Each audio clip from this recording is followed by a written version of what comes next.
Capítulo 3. Solução de alguns problemas pela doutrina espírita. Pluralidade dos mundos. 105. Os diferentes mundos que circulam no espaço são povoados de habitantes como a Terra? Todos os espíritos o afirmam, e a razão diz que deve ser assim.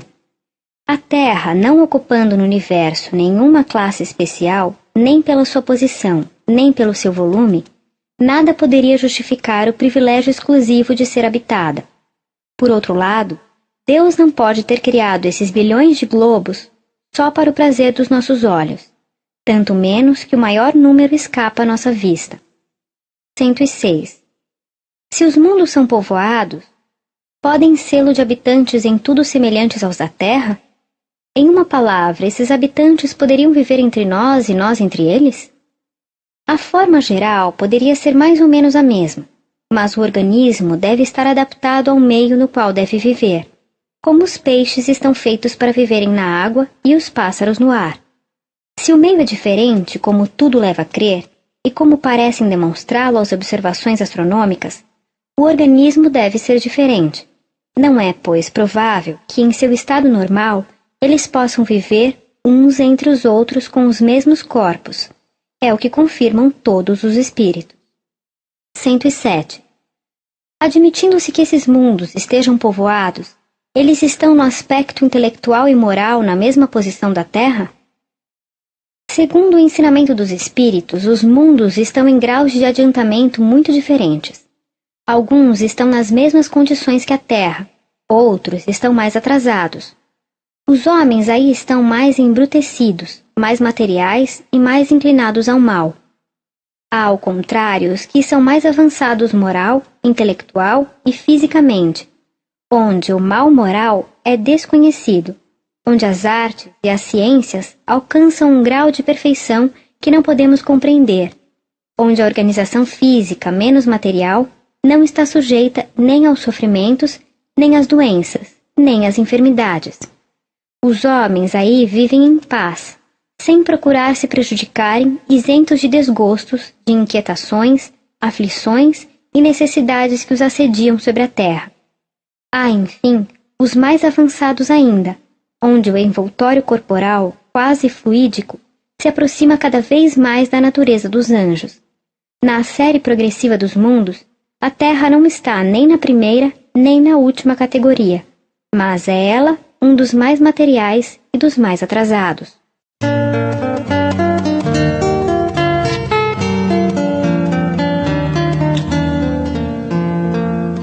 Da alma. 108. Onde é a sede da alma? A alma não está, assim como se acredita geralmente, localizada em uma parte do corpo.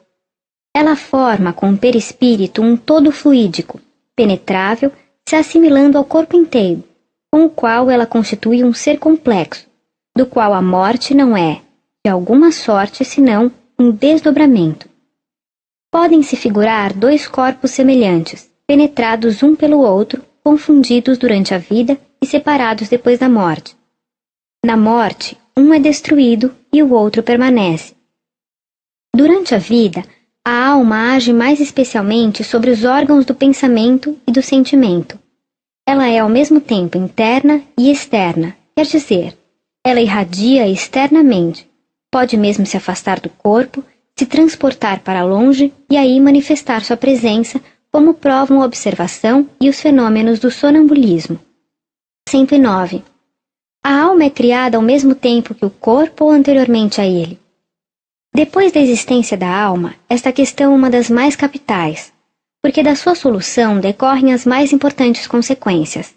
Ela é a única chave possível de uma multidão de problemas insolúveis até hoje, por falta de a ter definido.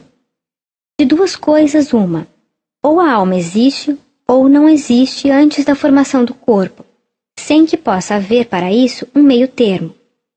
Com a pré-existência da alma, tudo se explica lógica e naturalmente. Sem a pré-existência, é mesmo impossível justificar certos dogmas da Igreja. E é essa impossibilidade de justificação que conduz tantas pessoas que raciocinam à incredulidade.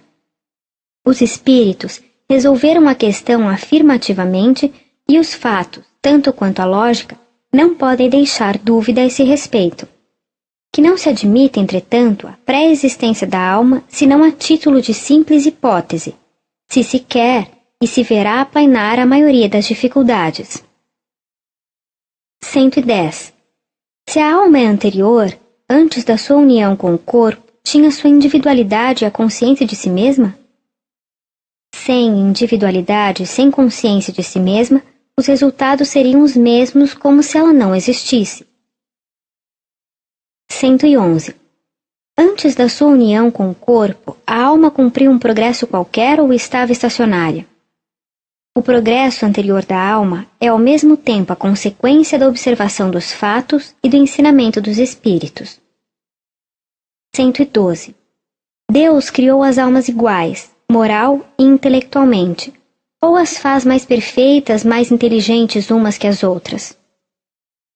Se Deus tivesse feito almas mais perfeitas, umas que as outras, essa preferência não seria conciliável com a sua justiça. Sendo todas as suas criaturas, por que isentaria umas do trabalho que impõe às outras para alcançarem a felicidade eterna? A desigualdade das almas quanto à sua origem seria a negação da justiça de Deus. 113. Se as almas são criadas iguais, como explicar a diversidade de aptidões e de predisposições naturais que existem entre os homens sobre a Terra?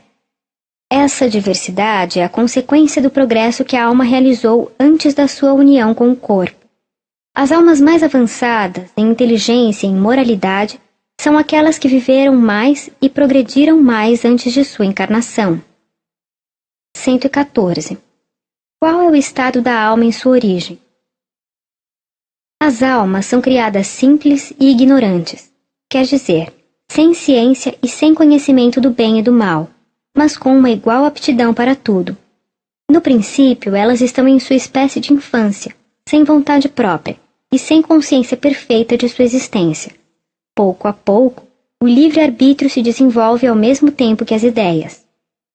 115. A alma realizou seu progresso anterior no estado da alma propriamente dito ou em uma precedente existência corporal. Além do ensinamento dos espíritos sobre esse ponto, o estudo dos diferentes graus de adiantamento do homem sobre a Terra prova que o progresso anterior da alma deve ter se realizado em uma série de existências corporais mais ou menos numerosas, segundo o grau que alcançou.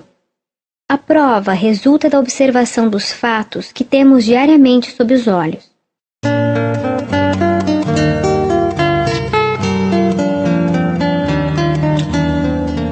O homem durante a vida terrestre.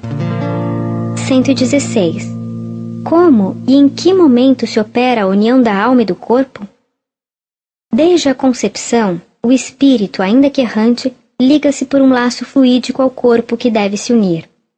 Esse laço se estreita cada vez mais à medida que o corpo se desenvolve. Desde esse momento, o espírito é tomado de uma perturbação que vai crescendo sem cessar. Na proximidade do nascimento, a perturbação é completa. O espírito perde a consciência de si mesmo e não recobra suas ideias senão gradualmente, a partir do momento em que a criança respira. É então que a união está completa e definitiva. 117. Qual é o estado intelectual da alma da criança no momento de seu nascimento? Seu estado intelectual e moral é o que tinha antes de sua união com o corpo. Quer dizer, a alma possui todas as ideias adquiridas anteriormente, mas em razão da perturbação que acompanha sua mudança, suas ideias estão momentaneamente em estado latente. Elas se aclaram pouco a pouco, mas não podem se manifestar senão proporcionalmente ao desenvolvimento dos órgãos. 118. Qual é a origem das ideias inatas, das disposições precoces, das aptidões instintivas para uma arte ou uma ciência, abstração feita de toda instrução? As ideias inatas não podem ter senão duas fontes. A criação de almas, umas mais perfeitas que as outras, no caso em que elas seriam criadas ao mesmo tempo que o corpo, ou o progresso anterior realizado antes da união da alma e do corpo. A primeira hipótese, sendo incompatível com a justiça de Deus, não resta senão a segunda. As ideias inatas são resultado dos conhecimentos adquiridos nas existências anteriores e que permaneceram em estado de intuição para servirem de base à aquisição de novas ideias. 119. Como os gênios se revelam nas classes sociais privadas de toda a cultura intelectual? Esse fato prova que as ideias inatas são independentes do meio em que o homem é educado. O meio e a educação desenvolvem as ideias inatas, mas não as dão. O homem de gênio é a encarnação de um espírito já avançado e que progrediu muito. Por isso, a educação pode dar a instrução que falta, mas não pode dar o gênio quando ele não existe. 120. Por que há crianças instintivamente boas em um meio perverso e malgrado os maus exemplos, enquanto que outras são instintivamente viciosas em um meio bom e malgrado os bons conselhos? É o resultado do progresso moral realizado, como as ideias inatas são o resultado do progresso intelectual. 121. Por que de duas crianças do mesmo pai, educadas nas mesmas condições, uma inteligente e a outra estúpida, uma boa e outra má? Por que o filho de um homem de gênio é algumas vezes um tolo e o de um tolo um homem de gênio? Esse fato vem em apoio da origem das ideias inatas. Ele prova, por outro lado, que a alma da criança não procede de nenhum modo da dos pais. De outra forma, em virtude do axioma de que a parte é da mesma natureza do todo, os pais transmitiram aos seus filhos suas qualidades e seus defeitos, como lhes transmitem o princípio das qualidades corporais.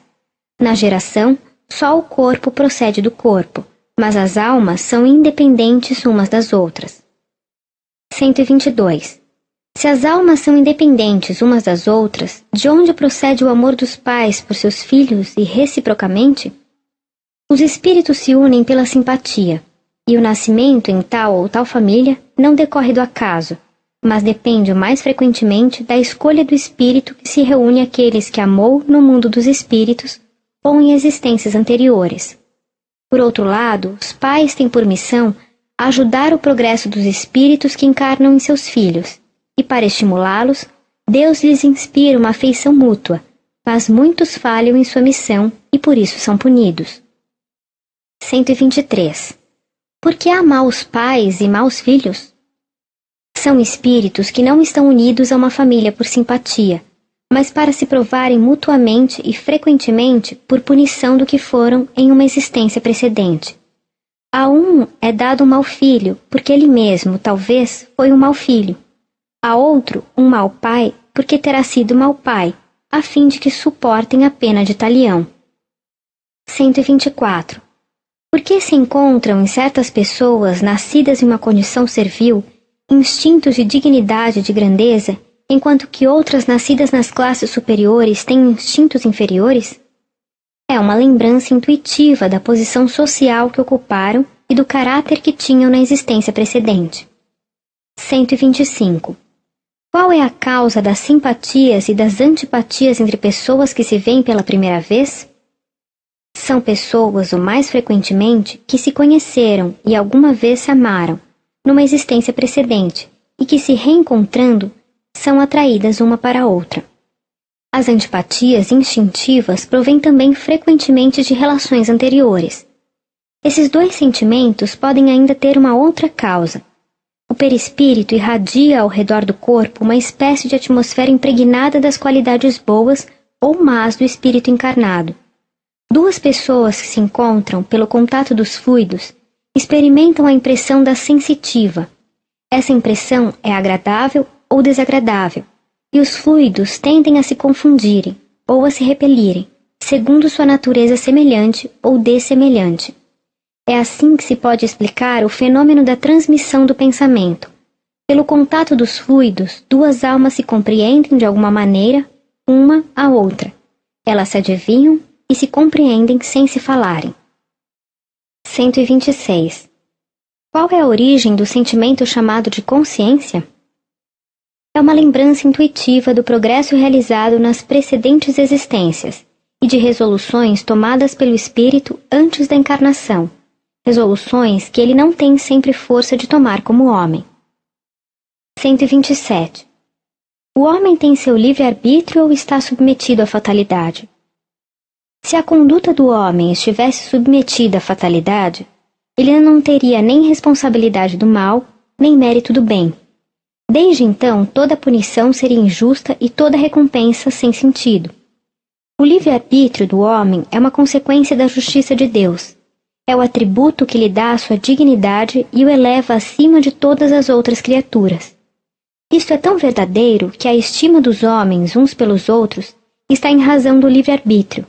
Aquele que o perde acidentalmente por doença, loucura, embriaguez ou idiotia é lamentado ou desprezado. O materialismo, que faz depender do organismo todas as faculdades morais e intelectuais, reduz o homem ao estado de máquina, sem livre-arbítrio, por consequência sem responsabilidade do mal e sem o mérito do bem que ele faz. 128. Deus criou o mal? Deus não criou o mal, mas estabeleceu leis, e essas leis são sempre boas, porque Ele é soberanamente bom. Aquele que as observasse fielmente seria perfeitamente feliz, mas os espíritos, tendo seu livre-arbítrio, não as observaram sempre, e o mal resultou-lhes pelas suas infrações a essas leis. 129. O homem nasce bom ou mal? É preciso distinguir a alma e o homem. A alma é criada simples e ignorante, quer dizer, nem boa nem má, mas suscetível, em virtude do seu livre-arbítrio, de tomar o caminho do bem ou do mal, ou melhor dizendo, de observar ou infringir as leis de Deus. O homem nasce bom ou mal conforme seja a encarnação de um espírito adiantado ou atrasado. 130. Qual a origem do bem e do mal sobre a terra e por que há mais mal do que bem? A origem do mal sobre a terra resulta da imperfeição dos espíritos que aí estão encarnados. A predominância do mal decorre de que, sendo a terra um mundo inferior, a maioria dos espíritos que habitam são, eles mesmos, inferiores ou progrediram pouco. Nos mundos mais avançados, onde não são admitidos a se encarnarem senão espíritos depurados, o mal é desconhecido ou em minoria. 131. Qual é a causa dos males que afligem a humanidade? A Terra pode ser considerada ao mesmo tempo como um mundo de educação para os espíritos pouco avançados e de expiação para os espíritos culpados. Os males da humanidade são a consequência da inferioridade moral da maioria dos espíritos encarnados. Pelo contato dos seus vícios, eles se tornam reciprocamente infelizes e se punem uns aos outros. 132. Por que o mal frequentemente prospera enquanto que o homem de bem é alvo de todas as aflições? Para aquele que não vê senão a vida presente e que a crê única, isso deve parecer uma soberana injustiça. Não ocorre o mesmo quando se considera a pluralidade das existências e a brevidade de cada uma com relação à eternidade. O estudo do Espiritismo prova que a prosperidade do mal tem terríveis consequências nas existências seguintes, que as aflições do homem de bem são, ao contrário, seguidas de uma felicidade tanto maior e durável quanto ele a suportou com mais resignação. É para ele como um dia infeliz em toda uma existência de prosperidade. 133. Por que uns nascem na indigência e outros na opulência? Por que há pessoas que nascem cegas, surdas, mudas ou atacadas de enfermidades incuráveis, enquanto que outras têm todas as vantagens físicas? É isso efeito do acaso ou da providência? Se é efeito do acaso, não é da providência. Se é efeito da providência, pergunta-se, onde está sua bondade e sua justiça? Ora, e por não compreenderem a causa desses males que muitas pessoas são levadas a acusá-la. Compreende-se que aquele que se torna miserável ou enfermo por suas imprudências ou seus excessos seja punido pelo que pecou. Mas se a alma é criada ao mesmo tempo que o corpo, que fez ela para merecer semelhantes aflições, desde o seu nascimento ou para delas estar isenta? Se se admite a justiça de Deus, deve-se admitir que esse efeito tem uma causa. Se essa causa não está nesta vida, deve ser de antes dela, porque, em todas as coisas, a causa deve preceder o efeito. Por isso, É preciso, pois, que a alma tenha vivido e que tenha merecido uma expiação. Os estudos espíritas nos mostram, com efeito, que mais de um homem que nasceu na miséria foi rico e considerado em uma existência anterior, mas fez mau uso da fortuna que Deus lhe deu para gerir. Que mais de um indivíduo que nasceu na vileza foi orgulhoso e poderoso. Nolo mostram, às vezes, submetido às ordens daquele mesmo ao qual comandou com dureza, sob os maus tratos e a humilhação que fez os outros suportarem. Uma vida penosa não é sempre uma expiação. Frequentemente é uma prova escolhida pelo espírito, que vê um meio de se adiantar mais rapidamente se a suporta com coragem. A riqueza é também uma prova, porém, mais perigosa que a da miséria, pelas tentações que dá e os abusos que provoca. O exemplo daqueles que a viveram também prova que é uma daquelas que frequentemente saem menos vitoriosos. A diferença de posições sociais seria a maior das injustiças, quando não resulta da conduta atual se ela não devesse ter uma compensação. É a convicção que se adquire desta verdade pelo Espiritismo que dá a força para suportar as vicissitudes da vida e aceitar a sorte sem invejar dos outros. 134. Por que há idiotas e cretinos? A posição dos idiotas e dos cretinos seria a menos conciliável com a justiça de Deus na hipótese da unicidade da existência. Por miserável que seja a condição na qual um homem nasceu, ele pode dela sair pela inteligência e pelo trabalho, mas o idiota e o cretino são votados, desde o nascimento até a morte, ao embrutecimento e ao desprezo. Não há para eles nenhuma compensação possível. Por que, pois, sua alma teria sido criada idiota? Os estudos espíritas feitos sobre os cretinos e os idiotas provam que sua alma é tão inteligente quanto a dos outros homens, que essa enfermidade é uma expiação infligida aos espíritos por terem abusado da sua inteligência, e que sofrem cruelmente em se sentirem aprisionados nos laços que não podem quebrar, e no desprezo do qual se veem objeto, quando talvez tenham sido insensados na sua existência precedente. 135. Qual é o estado da alma durante o sono? Durante o sono, só o corpo repousa, mas o espírito não dorme. As observações práticas provam que nesse instante o espírito goza de toda a sua liberdade e da plenitude das suas faculdades. Ele aproveita o repouso do corpo e os momentos em que sua presença nele não é necessária para agir livremente e ir aonde quer. Durante a vida, a qualquer distância que se transporte, o espírito está sempre ligado ao corpo por um laço fluídico, que serve para chamá-lo desde que sua presença seja necessária. Esse laço não se rompe senão na morte. 136. Qual é a causa dos sonhos?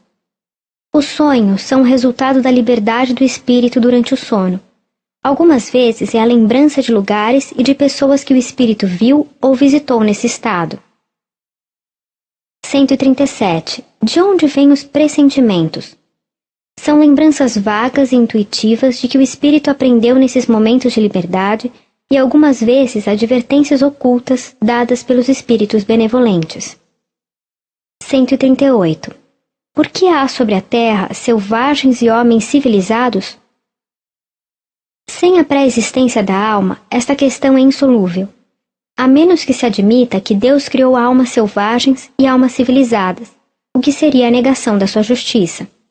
Por outro lado, a razão recusa admitir que depois da morte, a alma do selvagem permaneça perpetuamente num estado de inferioridade, sem que ela esteja na mesma posição da do homem esclarecido.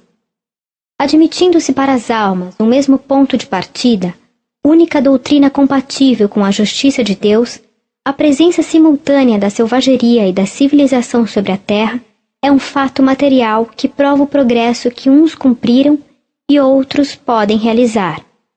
A alma do selvagem alcançará, pois, com o tempo, o grau de alma civilizada, mas como todos os dias morrem selvagens, sua alma não pode alcançar esse grau senão nas encarnações sucessivas, cada vez mais aperfeiçoadas e apropriadas ao seu adiantamento, passando por todos os graus intermediários entre os dois pontos extremos. 139. Não se poderia admitir, segundo a ideia de algumas pessoas, que a alma não se encarna senão uma vez e que ela cumpre seu progresso no estado de espírito ou em outras esferas? Essa proposição seria admissível se não houvesse sobre a Terra senão homens do mesmo grau moral e intelectual, caso em que se poderia dizer que a Terra está afetada a um grau determinado. Ora, tem-se diante de si a prova contrária.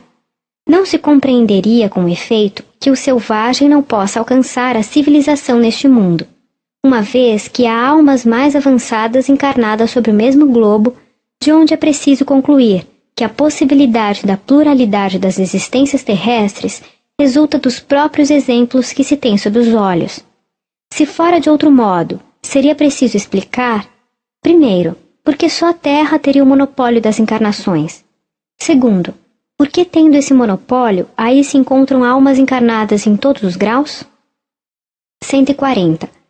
Porque se encontram no meio de sociedades civilizadas seres de uma ferocidade semelhante à dos selvagens mais bárbaros? São espíritos muito inferiores, saídos de raças bárbaras e que ensaiaram se reencarnar num meio que não é o seu, e onde se encontram deslocados, como se um camponês se encontrasse de repente transportado para as altas rodas sociais. Nota: não se poderia admitir, sem denegar a Deus toda a justiça e toda a bondade que a alma do criminoso endurecido tenha na vida atual, o mesmo ponto de partida que de um homem cheio de todas as virtudes. Se a alma não é anterior ao corpo, a do criminoso e a do homem de bem são tão novas uma como a outra, porque uma seria boa e a outra má. 141. De onde vem o caráter distintivo dos povos? São espíritos que têm mais ou menos os mesmos gostos e as mesmas inclinações que se encarnam no meio simpático, e frequentemente no mesmo meio onde podem satisfazer suas inclinações. 142. Como progridem e como degeneram os povos? Se a alma é criada ao mesmo tempo que o corpo, a dos homens de hoje são tão novas, tão primitivas, quanto a dos homens da Idade Média. E desde então, pergunta-se por que elas têm costumes mais dóceis e uma inteligência mais desenvolvida. Se na morte do corpo a alma deixa definitivamente a terra, pergunta-se ainda, qual seria o fruto do trabalho que se faz para melhorar um povo se está a recomeçar com todas as almas novas que chegam diariamente? Os espíritos se encarnam em um meio simpático em relação com o grau de seu adiantamento. Um chinês, por exemplo, que progrediu suficientemente e não encontra na sua raça um meio correspondente ao grau que alcançou, se encarnará entre um povo mais avançado. À medida que uma geração dá um passo à frente, ela atrai por simpatia novos espíritos mais avançados, e que talvez sejam os que viveram em um mesmo país, se progrediram, e se é assim que passo a passo uma nação avança. Se a maioria dos novos fosse de uma natureza inferior, os velhos partindo cada dia e não retornando a um meio mais inferior, o povo degeneraria e acabaria por se extinguir. Nota: essas questões levantam outras que encontram sua solução no mesmo princípio. Por exemplo, de onde vem a diversidade de raças sobre a Terra? Há raças rebeldes ao progresso? A raça negra é suscetível de alcançar o nível das raças europeias? A escravidão é útil ao progresso das raças inferiores? Como pode-se operar a transformação da humanidade?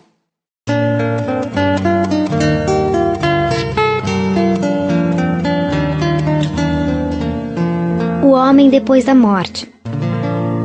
143. Como se opera a separação da alma e do corpo? Opera-se brusca ou gradualmente? A libertação se opera gradualmente e com uma lentidão variável, segundo os indivíduos e as circunstâncias da morte. Os laços que unem a alma ao corpo não se rompem senão pouco a pouco, e tanto menos rapidamente quanto a vida foi mais material e mais sensual. 144. Qual é a situação da alma imediatamente após a morte do corpo? Ela tem instantaneamente a consciência de si mesma? Em uma palavra, o que ela vê? O que sente? No momento da morte, primeiro tudo é confuso. A alma precisa de algum tempo para se reconhecer porque está meio atordoada. e no estado de um homem saindo de sono profundo e que procura inteirar-se da sua situação. A lucidez das ideias e a memória do passado lhe retornam à medida que se desfaz a influência da matéria da qual acaba de se libertar, e que se dissipa a espécie de bruma que obscurece seus pensamentos. A duração da perturbação que segue a morte é muito variável. Pode ser de algumas horas somente, como de vários dias, de vários meses e mesmo de vários anos. Ela é menos longa naqueles que durante a vida se identificaram com seu estado futuro, porque compreendem imediatamente sua situação. É tanto mais longa quanto o homem tenha vivido mais materialmente. As sensações que a alma experimenta nesse momento são também muito variáveis. A perturbação que segue a morte nada tem de penosa para o homem de bem. Ela é calma e em tudo semelhante à sensação que acompanha um despertar pacífico. Para aquele cuja consciência não é pura e que está mais preso à vida corporal que à espiritual, ela é cheia de ansiedade e de angústias, que aumentam à medida que ela se reconhece. Por que, então, ela está tomada de medo e de uma espécie de terror em presença daquilo que vê e, sobretudo, daquilo que entrevê? A sensação que se poderia chamar física é a de um grande alívio e de um imenso bem-estar. Sente-se como livre de um fardo e se está muito feliz por não sentir mais as dores corporais que se sentia poucos instantes antes de se sentir livre, desligado e alerta como quem viesse a ser libertado de pesadas correntes.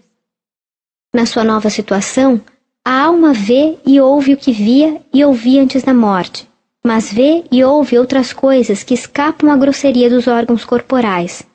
Ela tem sensações e percepções que nos são desconhecidas. Nota: essas respostas e todas aquelas relativas à situação da alma depois da morte ou durante a vida não são resultado de uma teoria ou de um sistema, mas de estudos diretos feitos sobre milhares de indivíduos observados em todas as fases e em todos os períodos da sua existência espiritual, desde o mais baixo até o mais alto grau da escala, segundo seus hábitos durante a vida terrestre, o gênero de morte, etc.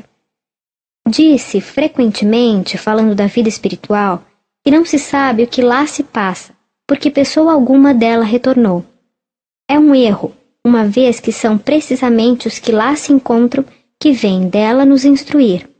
E Deus o permite hoje mais que em nenhuma outra época como última advertência dada à incredulidade e ao materialismo. 145. A alma que deixou o corpo vê Deus? As faculdades perceptivas da alma são proporcionais à sua depuração. Não é dado senão às almas de elite gozar da presença de Deus. 146. Se Deus está por toda parte, por que todos os espíritos não podem vê-lo? Deus está por toda parte porque ele irradia por toda parte, e pode-se dizer que o universo está mergulhado na divindade como nós estamos mergulhados na luz solar. Mas os espíritos atrasados são rodeados de uma espécie de neblina que o oculta aos seus olhos e que não se dissipa senão à medida que eles se depuram e se desmaterializam. Os espíritos inferiores são, pela vista, com relação a Deus, o que os encarnados são com relação aos espíritos, verdadeiros cegos. 147. Depois da morte, a alma tem consciência de sua individualidade? Como a constata e como podemos constatá-la? Se as almas não tivessem mais individualidade depois da morte, seria para elas e para nós como se não existissem, e as consequências morais seriam exatamente as mesmas. Elas não teriam nenhum caráter distintivo, e a do criminoso estaria no mesmo plano da do homem de bem, do que resultaria que não se teria nenhum interesse em fazer o bem. A individualidade da alma foi posta a descoberto de uma maneira, por assim dizer, material, nas manifestações espíritas, pela linguagem e as qualidades próprias de cada uma. Uma vez que elas pensam e agem de uma maneira diferente, que umas são boas e outras más, umas sábias e outras ignorantes, umas querem o que outras não querem. Isso é a prova evidente de que elas não estão confundidas num todo homogêneo, sem falar das provas patentes que nos dão de terem animado tal ou tal indivíduo sobre a terra. Graças ao espiritismo experimental, a individualidade da alma não é mais uma coisa vaga, porém, um resultado da observação. A própria alma constata sua individualidade, porque tem pensamento e vontade próprios, distintos das outras. Ela a constata ainda pelo seu envoltório fluídico ou perispírito, espécie de corpo limitado que faz dela um ser à parte. Nota: certas pessoas creem fugir à censura de materialismo admitindo um princípio inteligente universal do qual absorvemos uma parte ao nascer. O que constitui a alma para desenvolvê-la depois da morte, a massa comum onde ela se confunde como as gotas d'água no oceano. Esse sistema, espécie de transação, não merece o nome de espiritualismo, porque é tão desesperador quanto o materialismo. O reservatório comum do todo universal equivaleria ao nada, uma vez que aí não haveria mais individualidades. 148. O gênero de morte influi sobre o estado da alma? O estado da alma varia consideravelmente segundo o gênero de morte, mas, sobretudo, segundo a natureza dos hábitos que teve durante a vida. Na morte natural, o desligamento se opera gradualmente e sem abalo. Frequentemente, ele começa mesmo antes que a vida se extinga. Na morte violenta, por suplício, suicídio ou acidente, os laços se rompem bruscamente. O espírito, surpreendido pelo imprevisto, fica como atordoado pela mudança que nele se opera e não compreende sua situação. Um fenômeno mais ou menos constante, em semelhante caso, é a persuasão em que se acha de não estar morto, e essa ilusão pode durar vários meses e mesmo vários anos. Nesse estado, vai, vem e crê aplicar-se aos seus trabalhos como se fosse ainda deste mundo, muito espantado que não respondem quando ele fala. Essa ilusão não é exclusivamente dos casos de mortes violentas. É encontrada nos indivíduos cuja vida foi absorvida pelos gozos e interesses materiais. 149. Aonde a alma vai depois de ter deixado o corpo? Ela não se perde na imensidade do infinito, como geralmente se figura. Ela erra no espaço e, o mais frequentemente, no meio daqueles que conheceu e, sobretudo, daqueles que amou, podendo se transportar instantaneamente a distâncias imensas. 150. A alma conserva as afeições que tinha sobre a terra? Ela conserva todas as afeições morais. Não esquece senão as afeições materiais que não são mais da sua essência. Por isso, vem com alegria rever seus parentes e seus amigos, e é feliz por delas se lembrarem. 151. A alma conserva a lembrança do que fez sobre a terra? Se interessa pelos trabalhos que deixou inacabados? Isso depende da sua elevação e da natureza dos seus trabalhos. Os espíritos desmaterializados pouco se preocupam com as coisas materiais, das quais são felizes de estarem livres. Quanto aos trabalhos que começaram, segundo a sua importância e a sua utilidade, eles inspiram, algumas vezes, a outros o pensamento de terminá-los. 152. A alma reencontra no mundo dos espíritos os parentes e amigos que a precederam? Não somente os reencontra, mas reencontra aí muitos outros que havia conhecido nas suas precedentes existências. Geralmente, aqueles que por ela mais se afeiçoam, vêm recebê-la na sua chegada ao mundo dos espíritos e a ajudam a se libertar dos laços terrestres. Entretanto, a privação do reencontro com as almas mais queridas, algumas vezes, é uma punição para as almas culpadas. 153. Qual é, na outra vida, o estado intelectual e moral da alma da criança morta em tenra idade?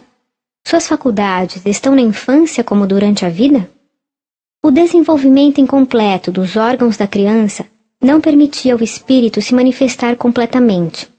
Liberto desse envoltório, suas faculdades são as que tinha antes da sua encarnação. O espírito, não tendo passado senão alguns instantes na vida, suas faculdades não puderam se modificar.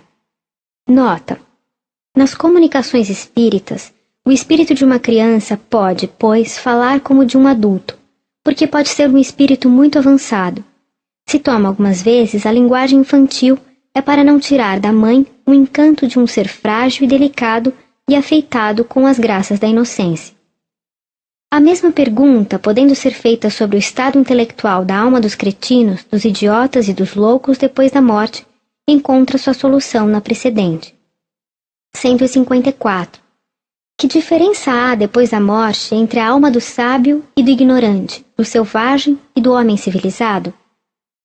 A mesma diferença, aproximadamente, que existe entre eles durante a vida, porque a entrada no mundo dos espíritos não dá à alma todos os conhecimentos que lhe faltavam sobre a terra. 155.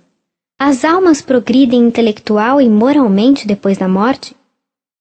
Elas progridem mais ou menos segundo sua vontade, e algumas progridem muito, mas têm necessidade de pôr em prática durante a vida corporal o que adquiriram em ciência e em moralidade. Aquelas que estão estacionárias retomam uma existência análoga à que deixaram. As que progrediram merecem uma encarnação de uma ordem mais elevada. O progresso, sendo proporcional à vontade do espírito, há os que conservam por longo tempo os gostos e as tendências que tinham durante a vida e que perseguem as mesmas ideias. 156.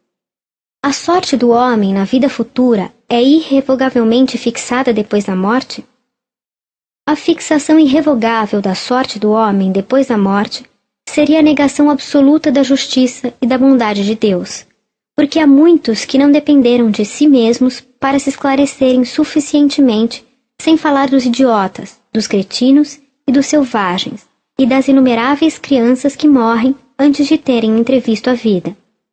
Mesmo entre as pessoas esclarecidas, há muitas que puderam crer-se bastante perfeitas para estarem dispensadas de fazer mais.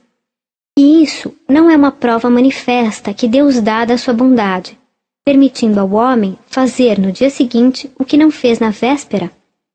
Se a sorte está irrevogavelmente fixada, por que os homens morrem em idades tão diferentes e por que Deus, na sua justiça, não deixa a todos o tempo para fazerem o maior bem possível ou reparar o mal que fizeram?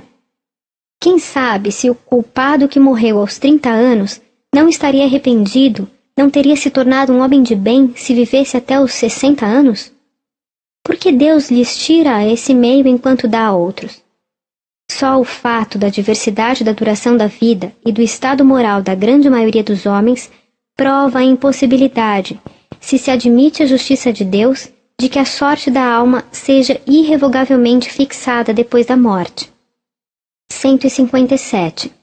Qual é na vida futura a sorte das crianças que morrem em tenra idade? Essa questão é uma das que provam melhor a justiça e a necessidade da pluralidade das existências. Uma alma que não tivesse vivido senão alguns instantes, não tendo feito nem bem nem mal, não mereceria nem recompensa, nem punição.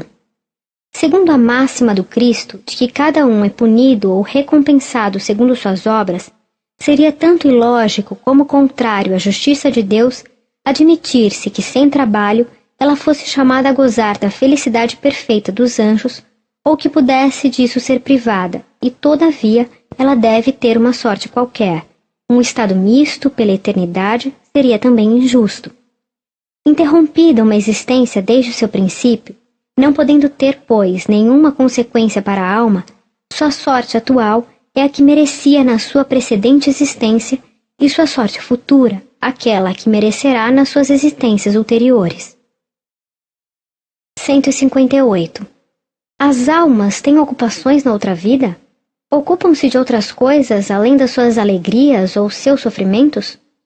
Se as almas não se ocupassem senão de si mesmas durante a eternidade, isso seria egoísmo, e Deus, que condena o egoísmo, não aprovaria na vida espiritual o que pune na vida corporal.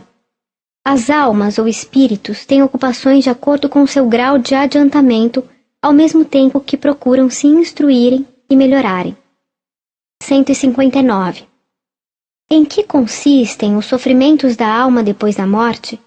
As almas culpadas são torturadas nas chamas materiais? A Igreja, hoje, reconhece perfeitamente que o fogo do inferno é um fogo moral e não um fogo material. Todavia, não define a natureza dos sofrimentos. As comunicações espíritas os colocam sob nossos olhos. Por esse meio, nós podemos apreciá-los e nos convencer de que, por não ser o resultado de um fogo material, que não poderia queimar com efeito almas imateriais, elas não são menos terríveis em certos casos. Essas penas não são uniformes e variam ao infinito, segundo a natureza e o grau das faltas cometidas, e são quase sempre essas próprias faltas que servem ao castigo. É assim que certos homicidas são constrangidos a permanecerem sobre o lugar do crime e a ter, sem cessar, suas vítimas sob seus olhos. Que o homem de gostos sensuais e materiais conserve esses mesmos gostos, mas a impossibilidade de os satisfazer materialmente é para ele uma tortura. Que certos avarentos creem sofrer o frio e as privações que suportaram durante a vida por avareza. Outros permanecem perto dos tesouros que enterraram e estão em transe perpétuo pelo medo que os roubem.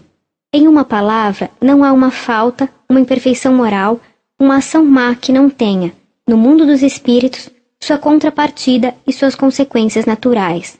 E para isso não há necessidade de um lugar determinado e circunscrito.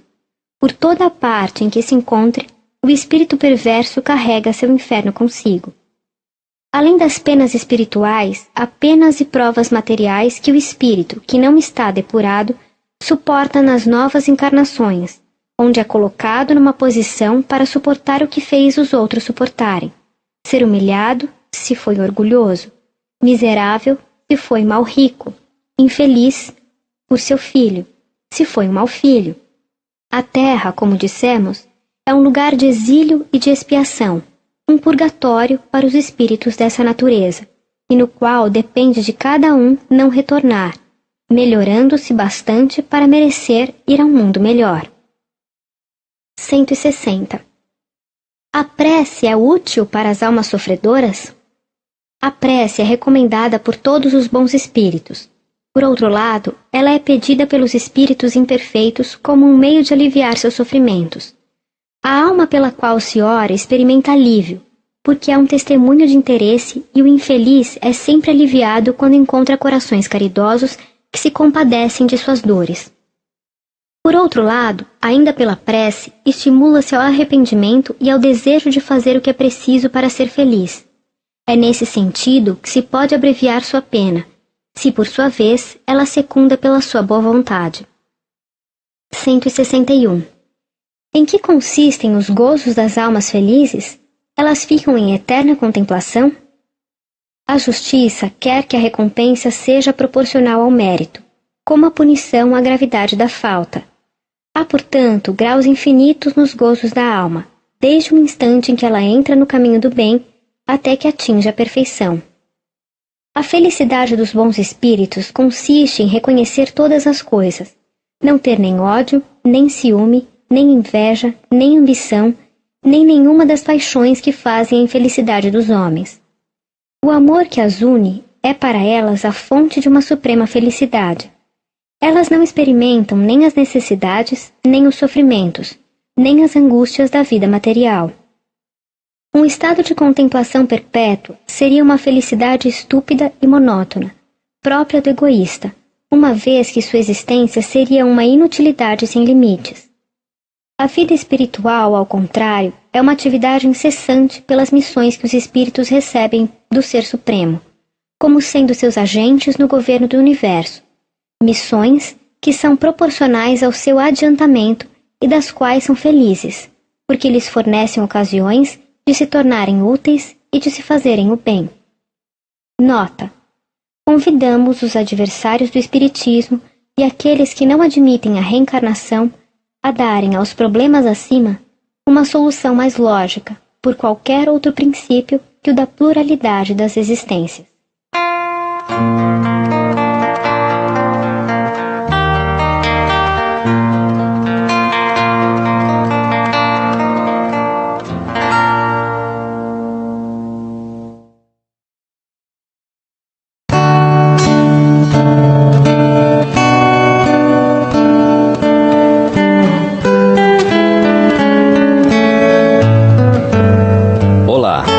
A partir de agora, você acompanhará trechos da Coletânea de Preces Espíritas.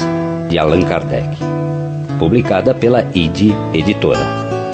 Essas preces estão divididas em preces para si mesmo, preces pelos outros, preces por aqueles que não estão mais na terra e preces pelos doentes. Para seu melhor entendimento, faremos um breve prefácio do assunto a que a prece se dirige. Antes de iniciá-las, falaremos sobre o significado da oração à luz do Espiritismo e sua eficácia. A prece é uma invocação. Por ela, um ser se coloca em comunicação mental com outro ser ao qual se dirige. Ela pode ter por objeto um pedido, um agradecimento ou uma glorificação. Pode-se orar por si mesmo ou por outrem, pelos vivos e pelos mortos. As preces dirigidas a Deus são ouvidas pelos espíritos encarregados da execução das suas vontades. Aquelas que são dirigidas aos bons espíritos são levadas a Deus. Quando se ora a outros seres senão a Deus, é apenas na qualidade de intermediários, intercessores, porque nada se pode fazer sem a vontade de Deus. O Espiritismo faz compreender a ação da prece explicando o modo de transmissão do pensamento. Seja quando o ser chamado vem ao nosso apelo, seja quando o nosso pensamento o alcança. Para se inteirar do que se passa nessa circunstância, é preciso mentalizar todos os seres, encarnados e desencarnados, mergulhados no fluido universal que ocupa o espaço, como o somos neste mundo, na atmosfera. Quando o pensamento é dirigido a um ser qualquer, sobre a Terra ou no espaço, de encarnado a desencarnado, ou de desencarnado a encarnado, estabelece-se uma corrente fluídica de um para o outro, transmitindo o pensamento como o ar transmite o som. A prece é ouvida pelos espíritos, em qualquer lugar em que eles se encontrem. Os espíritos se comunicam entre si, nos transmitem suas inspirações, os intercâmbios se estabelecem à distância entre os encarnados. Esta explicação não tem por objetivo materializar a prece, mas tornar seu efeito inteligível, mostrando que pode ter uma ação direta e efetiva. Ela, por isso, não fica menos subordinada à vontade de Deus, juiz supremo em todas as coisas, único que pode tornar sua ação efetiva. Pela prece, o homem chama para si o concurso dos bons espíritos, que vêm sustentá-los nas suas boas resoluções e inspirar-lhes bons pensamentos. Adquire, assim, a força moral necessária para vencer as dificuldades e reentrar no caminho reto se dele se afastou, assim como afastar de si os males que atrai por sua própria falta. Um homem, por exemplo, vê a sua saúde arruinada pelos excessos que cometeu e arrasta até o fim o direito de se lamentar se não obtém a cura? Não, porque poderia encontrar na prece a força para resistir às tentações. A prece é recomendada por todos os espíritos. Renunciar à prece é desconhecer a bondade de Deus. É renunciar para si mesmo à sua assistência e para os outros o bem que se lhes pode fazer. O poder da prece está no pensamento. Ela não se prende nem às palavras, nem ao lugar, nem ao momento em que é feita. Pode-se, pois, orar em toda parte, a qualquer hora, sozinho ou em comum. A influência do lugar ou do tempo prende-se às circunstâncias que pode favorecer o recolhimento. A prece em comum tem uma ação mais poderosa, quando todos aqueles que oram se associam de coração ao mesmo pensamento e têm o mesmo objetivo, porque é como se todos gritassem em conjunto e em uníssono.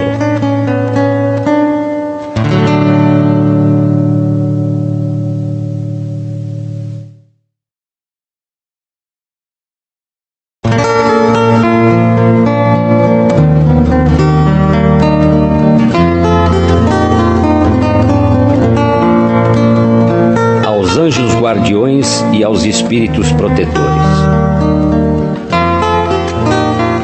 Todos temos um bom espírito que se ligou a nós desde o nosso nascimento e nos tomou sob sua proteção. Cumpre junto de nós a missão de um pai junto ao filho, a de nos conduzir no caminho do bem e do progresso através das provas da vida. Ele é feliz quando correspondemos à sua solicitude. Sofre quando nos vê sucumbir. A prece aos anjos guardiões e aos espíritos protetores deve ter por finalidade solicitar sua intervenção junto a Deus, de lhes pedir a força de resistir às más sugestões e a sua assistência nas necessidades da vida. Prece. Espíritos sábios e benevolentes, mensageiros de Deus, cuja missão é assistir os homens e conduzi-los no bom caminho. Sustentai-me nas provas dessa vida. Dai-me a força de suportá-las sem murmurar. Desviai de mim os maus pensamentos e fazei com que eu não dê acesso a nenhum dos maus espíritos que tentarem me induzir ao mal. Esclarecei minha consciência sobre meus defeitos e elevai de sobre meus olhos o véu do orgulho que poderia impedir-me de os perceber e confessá-los a mim mesmo. Vós, meu anjo guardião, que velais mais particularmente por mim, e vós todos os espíritos protetores que vos interessais por mim, fazei com que torne digno da vossa benevolência.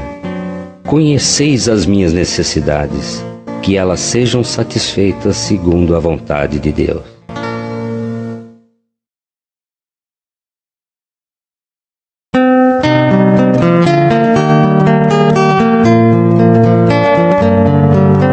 Para afastar os maus espíritos.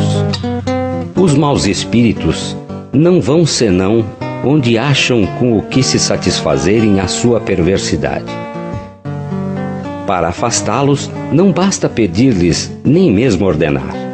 É preciso despojar de si o que os atrai. Os maus espíritos farejam as chagas da alma, como as moscas farejam as chagas do corpo. Do mesmo modo que limpais o corpo para evitar a bicheira, limpai também a alma de suas impurezas para evitar os maus espíritos. Prece. Em nome de Deus Todo-Poderoso, que os maus espíritos se afastem de mim e que os bons me sirvam de proteção contra eles.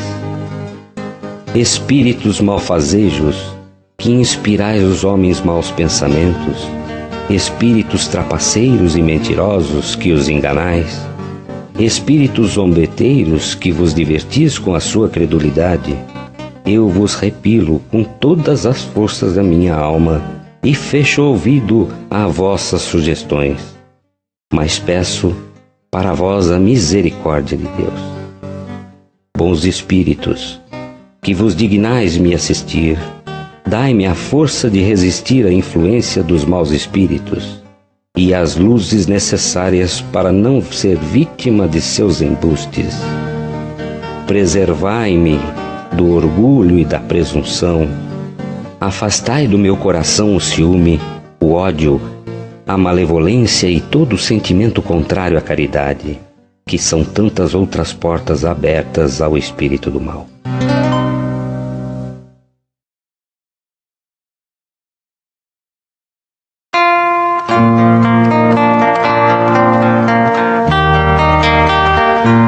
Nas aflições da vida. Podemos pedir a Deus favores terrestres e Ele pode nos conceder quando tem uma finalidade útil e séria. Deus, que vê melhor do que nós e não quer senão o nosso bem, pode, pois, nos recusar, como um pai recusa a seu filho o que poderia prejudicá-lo. Prece.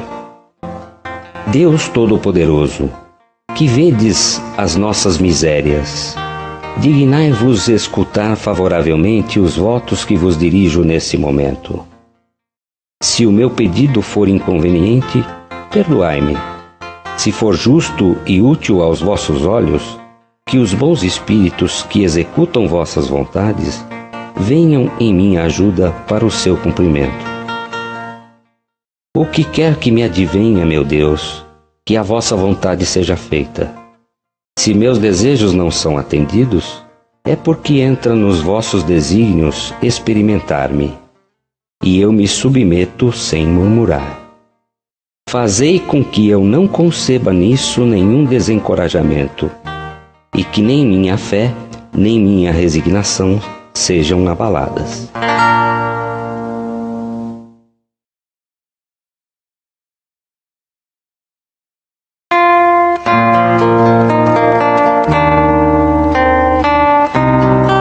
Ação de graças por um favor obtido.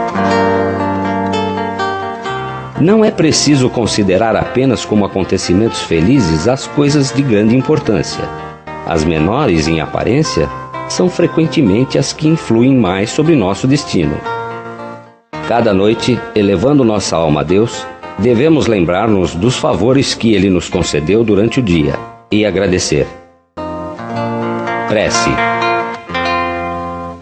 Deus infinitamente bom, que o vosso nome seja bendito pelos benefícios que me concedestes. Deles seria indigno se os atribuísse ao acaso dos acontecimentos ou ao meu próprio mérito. Bons espíritos, que fostes executores das vontades de Deus, e vós, sobretudo, meu anjo guardião, eu vos agradeço. Desviai de mim o pensamento de nele conceber o orgulho, e deles fazer um uso que não fosse para o bem. Eu vos agradeço notadamente por...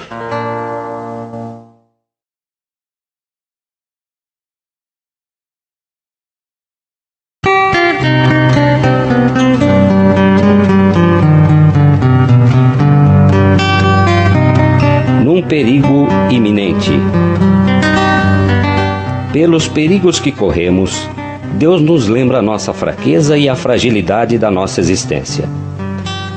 Ele nos mostra que a nossa vida está em suas mãos e que a sustenta por um fio que pode se partir no momento em que nós menos esperamos. Sob esse aspecto, não há privilégio para ninguém, porque o grande e o pequeno estão submetidos às mesmas alternativas. Prece. Deus Todo-Poderoso, e vós, meu anjo guardião, socorrei-me. Se devo sucumbir, que a vontade de Deus seja feita. Se eu for salvo, que o resto da minha vida repare o mal que pude fazer e do qual me arrependo.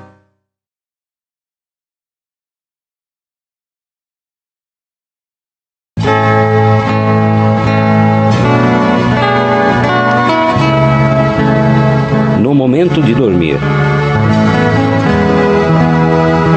O sono é o repouso do corpo, mas o espírito não tem necessidade de repouso. Enquanto os sentidos estão entorpecidos, a alma se liberta em parte da matéria e goza das suas faculdades de espírito. O sono foi dado ao homem para a reparação das forças orgânicas e para a reparação das forças morais. Prece. Minha alma vai se encontrar por um instante com os outros espíritos. E aqueles que são bons, venham me ajudar com os seus conselhos. Meu anjo guardião, fazei com que, ao despertar, eu conserve deles uma impressão durável e salutar.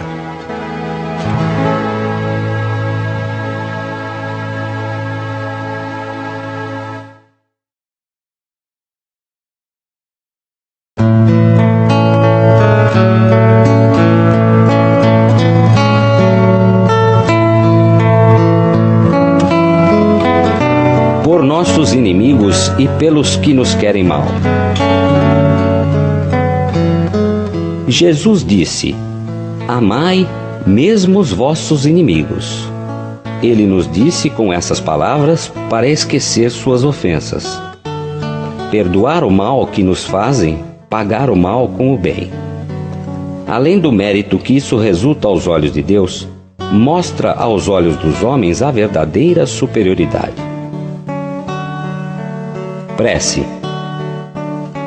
Meu Deus, perdoa o mal que me fez e o que quis me fazer, como desejo que me perdoeis. E que Ele também me perdoe as injustiças que eu possa ter cometido. Se o colocaste no meu caminho como uma prova, que seja feita a vossa vontade. Desviai de mim, meu Deus, a ideia de maldizê-lo e todo desejo malévolo contra ele.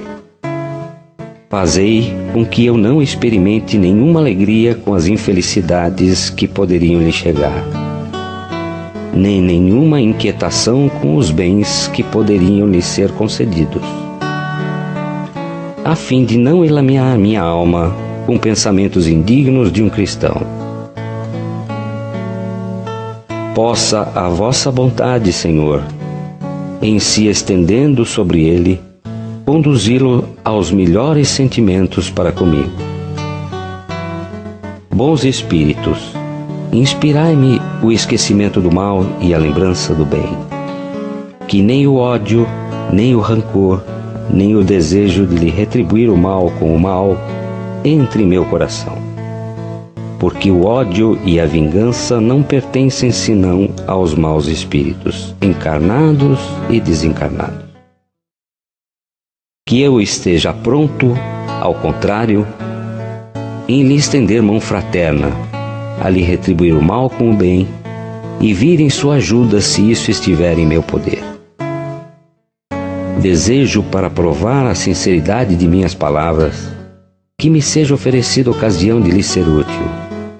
Mas, sobretudo, meu Deus, preservai-me de fazê-lo por orgulho ou ostentação, em o oprimindo por uma generosidade humilhante, o que me faria perder o fruto da minha ação. Por que então eu mereceria que essas palavras do Cristo me fossem aplicadas? Já recebestes vossa recompensa.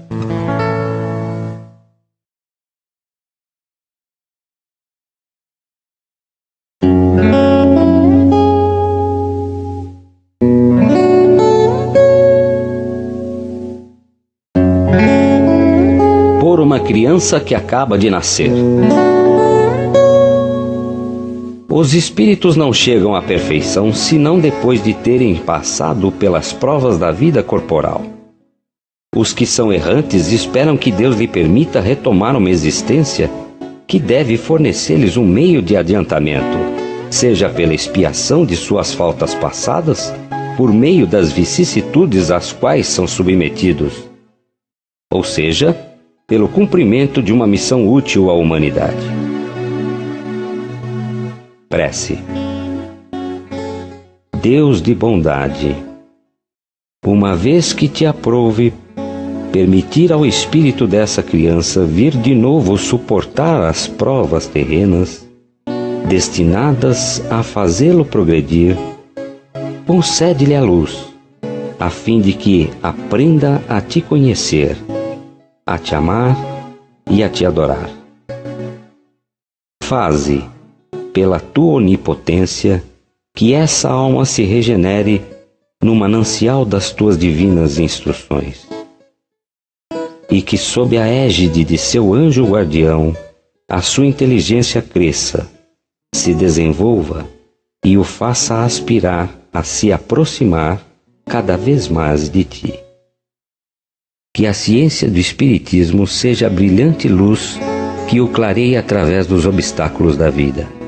Que ele saiba, enfim, apreciar toda a extensão do teu amor, que nos experimenta para nos purificar. Senhor, lança um olhar paternal sobre a família a qual confiaste esta alma. Possa ela compreender a importância da sua missão e fazer germinar nesta criança as boas sementes, até o dia em que poderá, por suas próprias aspirações, elevar-se sozinha para ti. Digna-te, meu Deus, atender essa humilde prece em nome e pelos méritos daquele que disse: Deixai vir a mim as criancinhas, porque o reino dos céus é para aqueles que se lhes assemelham.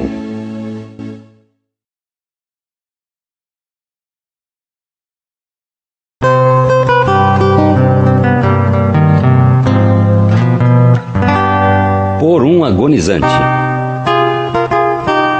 A agonia é prelúdio da separação da alma e do corpo. Pode-se dizer que, nesse momento, o homem não tem mais que um pé neste mundo e que já tem um no outro mundo. Essa passagem é algumas vezes penosa para aqueles que se prendem à matéria e viveram mais para os bens desse mundo do que para os do outro, ou cuja consciência está agitada pelos desgostos e pelos remorsos. Prece. Deus poderoso e misericordioso, eis uma alma que deixa o seu envoltório terrestre para retornar ao mundo dos espíritos, a sua verdadeira pátria. Possa nele entrar em paz e a vossa misericórdia se estender sobre ela.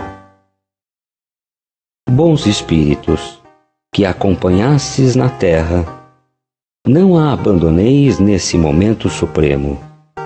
Dai-lhe a força de suportar os últimos sofrimentos que deve experimentar neste mundo, para o seu adiantamento futuro. Inspirai-a para que ela consagre ao arrependimento das suas faltas os últimos clarões de inteligência que lhe restam, ou que possam momentaneamente lhe retornar.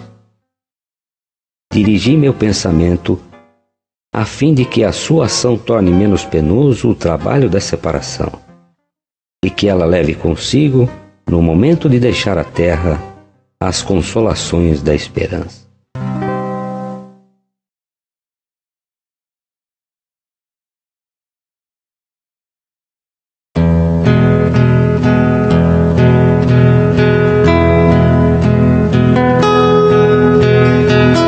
Pelas pessoas a quem tivemos afeição.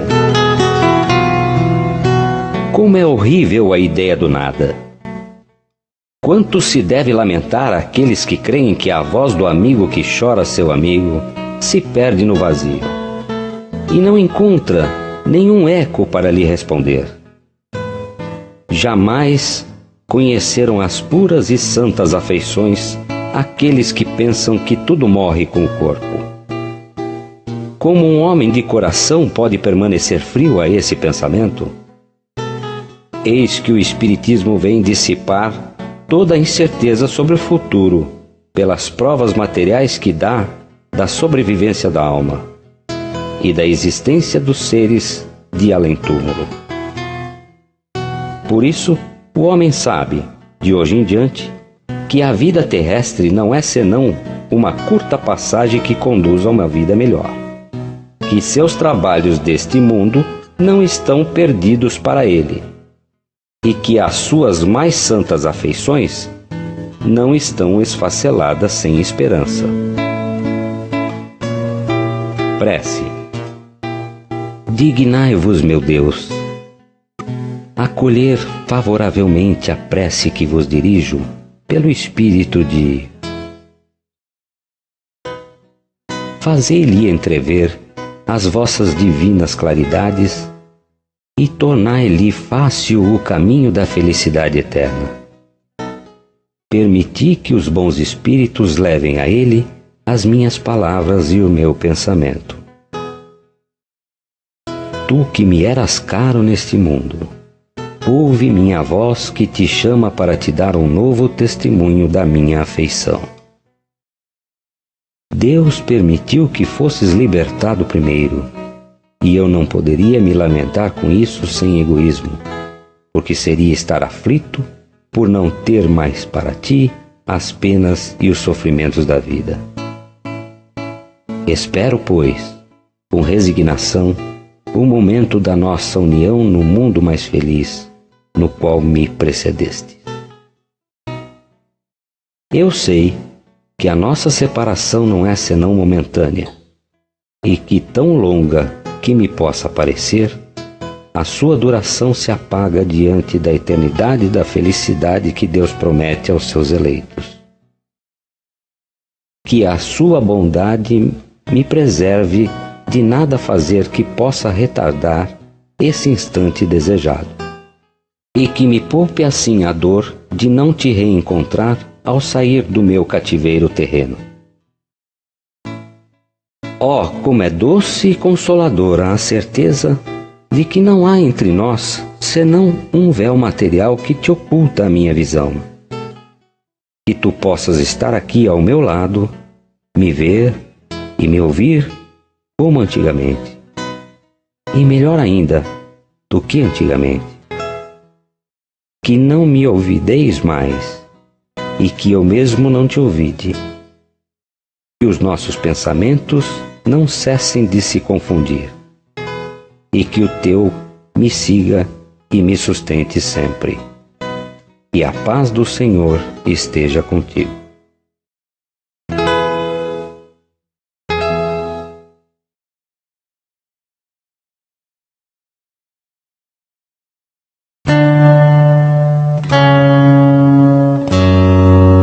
Por um suicida.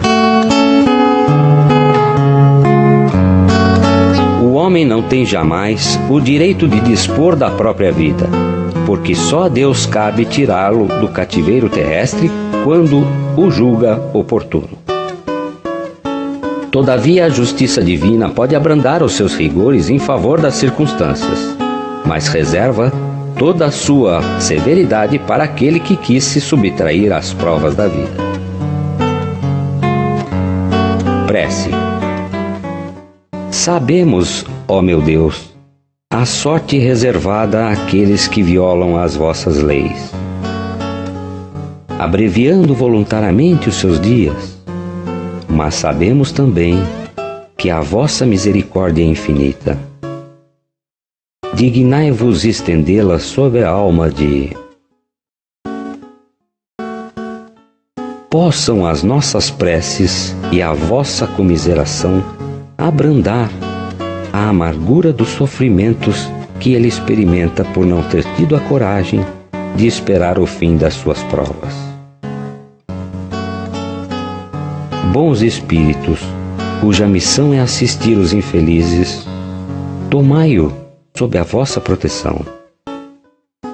Inspirai-lhe o arrependimento de sua falta, e que a vossa assistência lhe dê a força de suportar com mais resignação as novas provas que terá de sofrer para repará-la.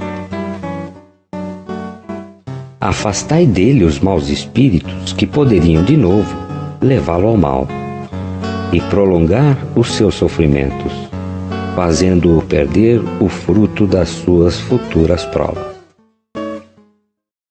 Vós, cuja infelicidade é o objeto das nossas preces, que a nossa comiseração possa abrandar-vos a amargura, fazer nascer em vós a esperança de um futuro melhor. Esse futuro está nas vossas mãos.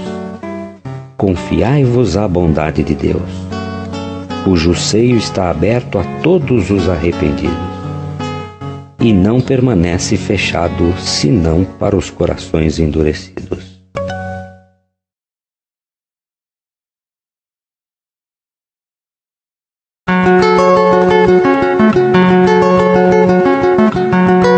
Pelos doentes. As doenças fazem parte das provas e das vicissitudes da vida terrestre.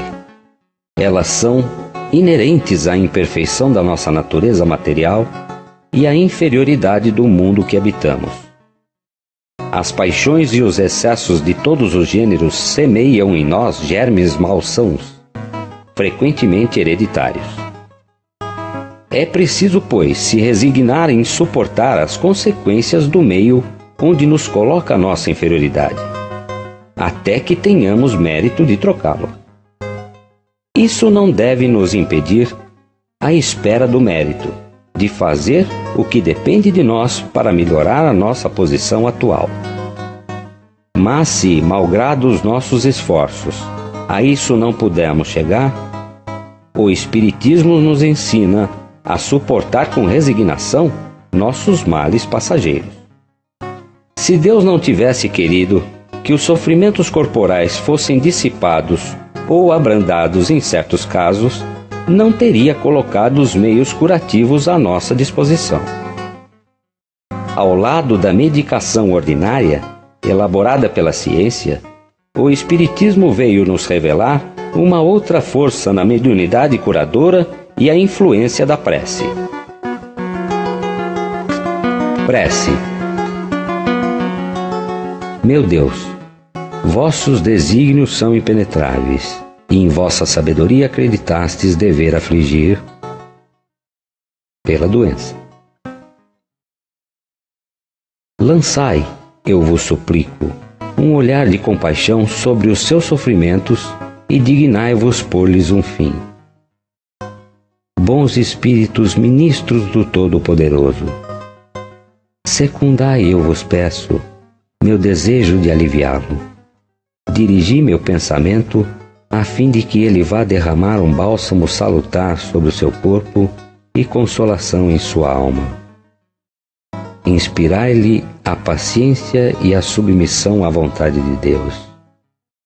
Dai-lhe a força de suportar suas dores com resignação cristã, a fim de que não perca o fruto das suas provas.